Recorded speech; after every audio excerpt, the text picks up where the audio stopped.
Hi,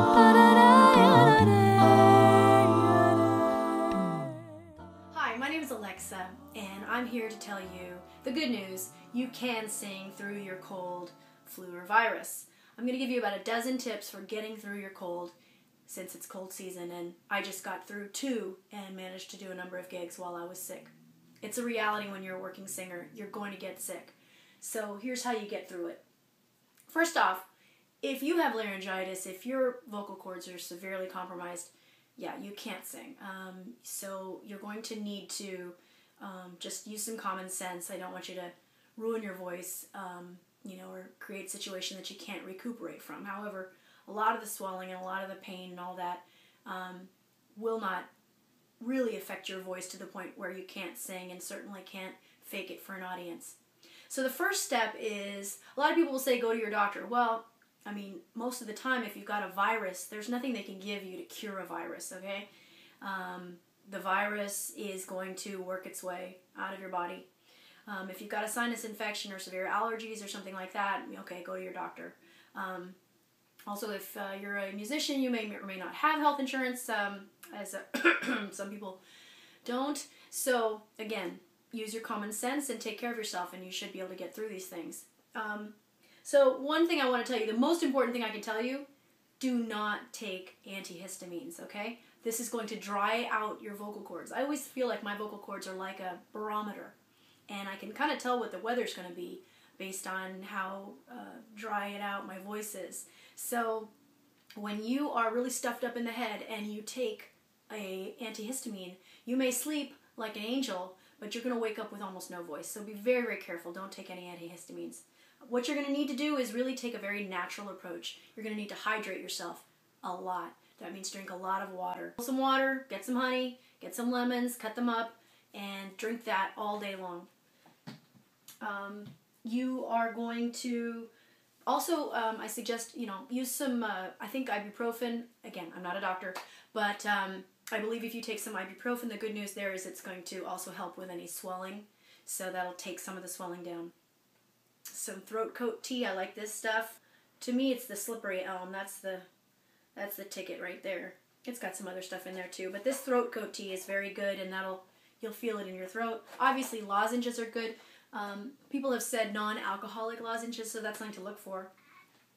So the last time that I was sick, I went in search of a couple things to cure it, and I feel like also when you sort of have some things, it's probably placebo effect, but when you have some stuff that you feel will cure you, use it. So going to the drugstore and buying some stuff may make you feel like you're doing something positive towards curing your sickness. This stuff that I got at a health food store has echinacea and tea tree oil.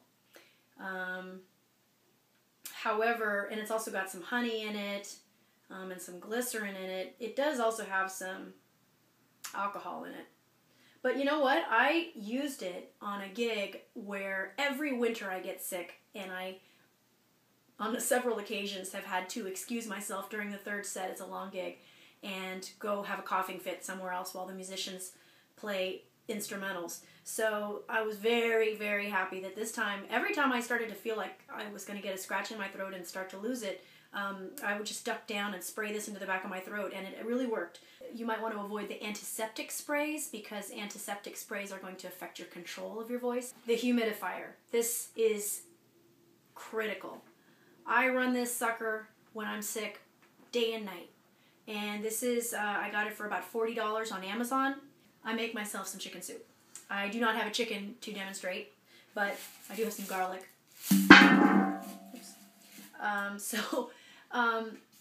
You could buy yourself some canned chicken soup. One thing about that is, not that I'm a food snob at all, but I do believe it has a lot of sodium in there, a lot of salt that's going to potentially dry you out.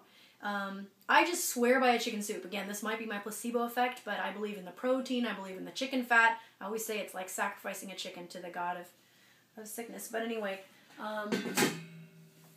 maybe I'll do another video on how to make a chicken soup. It's not hard.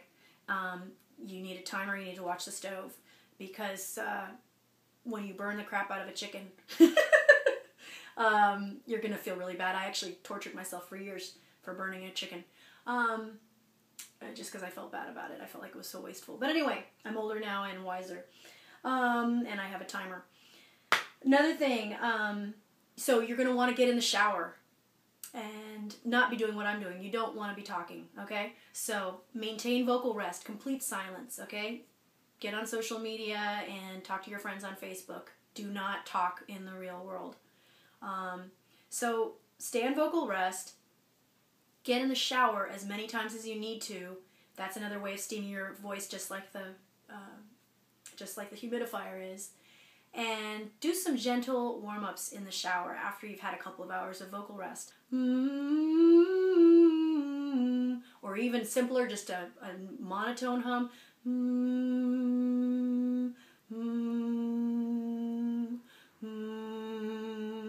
Get a sense of where your range is. You're going to freak out. I know how it is. You're going to be like, oh my God, I only have 3 notes, or I only have 1 note, or whatever. Give it time. Give it a couple of hours. And pop in that shower. Don't do more than 10 minutes of vocal exercise. And then go back on some vocal rest. Another key ingredient, sleep. Try to nap. Certainly while you're sick, sleep as much as possible. Your body is repairing itself. Your body's fighting off this invader. So let it sleep and do the job. You know, if you do all these things, you're going to get to your gig and you're going to have enough voice to sing it. Just keep hydrated. Bring your honey and lemon to the gig. Bring your hot water. Don't talk to anybody. Don't shout. Tell them you're sick. They'll keep away. You shouldn't smoke. And so, should you smoke while you're sick? Absolutely not. Do not smoke. You can stand it, okay? Hold off. Don't smoke while you're sick, and you'll get better. Okay. Happy singing!